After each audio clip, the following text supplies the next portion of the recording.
Assalamualaikum warahmatullahi wabarakatuh. Perkenalkan, nama saya Siti Rohimah dari kelas 12 MIPA 2. Di sini saya akan membuat video mengenai perkembangan Islam Spanyol. Nah, Islam mulai masuk ke Spanyol pertama kali pada masa kekhalifahan Al-Walid, yaitu khalifah dari Bani Umayyah pada tahun 705 hingga 715 Masehi yang berpusatkan di kota Damaskus. Nah, sebelumnya Islam sudah menguasai daerah Afrika Utara yang dipimpin oleh Khalifah Abdul Malik. Kemudian pada masa kekhalifahan Al-Walid dan Khalifah Musa ibn Nusair, Islam kembali memperluas wilayah kekuasaannya dengan menduduki kota Aljazair dan juga Maroko. Dalam proses menaklukkan dan juga penyebaran Islam di Spanyol, terdapat 3 pahlawan Islam yang dikatakan paling berjasa, yaitu salah satunya Tariq bin Ziyad sebagai penakluk Andalusia dan juga Musa ibnu Nusair sebagai panglima perang dalam melawan perang di Spanyol. Nah, pada periode pertama terjadi pada tahun 711 hingga 755 Masehi. Pada periode ini, Spanyol masih berada di bawah pemerintahan para wali yang diangkat oleh Khalifah Bani Umayyah yang terpusat di kota Damaskus. Pada periode ini pula, stabilitas politik negara Spanyol belum tercapai secara sempurna. Baik gangguan-gangguan masih terjadi, baik dari dalam maupun dari luar. Gangguan dari dalam antara lain berupa perselisihan di antara elite penguasa, terutama akibat perbedaan etnis dan golongan. Di samping itu, terdapat perbedaan pandangan antara khalifah di Damaskus dan gubernur Afrika Utara yang berpusat di Kairawa.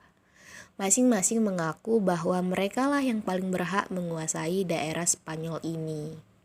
Nah, periode selanjutnya yaitu terjadi pada tahun 755 sampai 912 Masehi. Pada periode ini Spanyol masih di bawah perintah seorang yang bergelar Amir, panglima atau seorang gubernur, tetapi tidak tunduk kepada pusat pemerintah Islam yang ketika itu dipegang oleh Khalifah Abbasiyah di Baghdad. Amir pertamanya adalah Abdurrahman yang memasuki Spanyol pada tahun 138 Hijriah atau 755 Masehi dan diberi gelar Al-Dakhil yang masuk ke Spanyol. Ia berhasil mendirikan dinasti Bani Umayyah di Spanyol. Nah, periode ketiga terjadi pada tahun 912 hingga 1013 Masehi. Pada periode ini, umat Islam di Spanyol mencapai puncak kemajuan dan kejayaan, menyaingi kejayaan Daulat Abbasiyah di Baghdad. Abdurrahman An-Nasir mendirikan Universitas Cordova. Pada akhirnya, tahun 1013 Masehi, Dewan Menteri yang memerintah Cordova menghapus jabatan khalifah. Ketika itu Spanyol sudah terpecah dalam banyak sekali negara kecil yang berpusat di kota-kota tertentu. Nah, pada periode keempat ini terjadi pada tahun 1013 hingga 1086 Masehi. Pada periode ini Spanyol terpecah menjadi lebih dari 30 negara kecil di bawah pemerintahan raja-raja golongan. Yang tersebar di antaranya adalah Abbadiyah di Seville.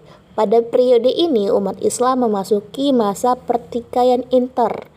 Ironisnya, kalau terjadi perang saudara, ada di antara pihak-pihak yang tertentu itu meminta bantuan kepada raja-raja Kristen. Melihat kelemahan dan kekacauan yang menimpa keadaan politik Islam saat itu, untuk pertama kalinya orang-orang Kristen pada periode ini mulai mengambil kesempatan untuk melakukan penyerangan kepada umat Islam. Selanjutnya periode kelima terjadi pada tahun 1086 hingga 1248 Masehi. Pada periode ini Spanyol meskipun masih terpecah menjadi beberapa negara, tetapi terdapat satu kekuatan yang dominan, yaitu kekuatan dari dinasti Murabithun. Pada mulanya adalah sebuah gerakan agama yang didirikan oleh Yusuf ibnu Taizfin di Afrika Utara. Pada tahun 1062 Masehi, ia berhasil mendirikan sebuah kerajaan yang berpusat di Marrakesh. Pada masa itu, dinasti Marabithun Saragossa jatuh ke tangan Kristen, tepatnya pada tahun 1118 Masehi.